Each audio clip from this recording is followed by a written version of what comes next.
Hi everybody, welcome back to the Hardware Info channel. Today I'm going to tell you how to change the time to take action in your Samsung Smart Monitor.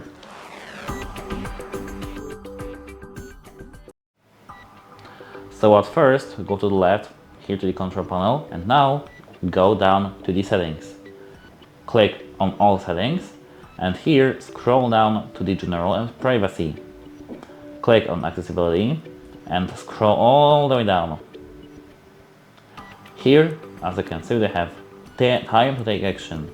Choose how long messages like pop-ups stay on screen before you take action. Click that. Here, as you can see, we have default 1 minute, 2 minutes, 5 minutes, 10 minutes.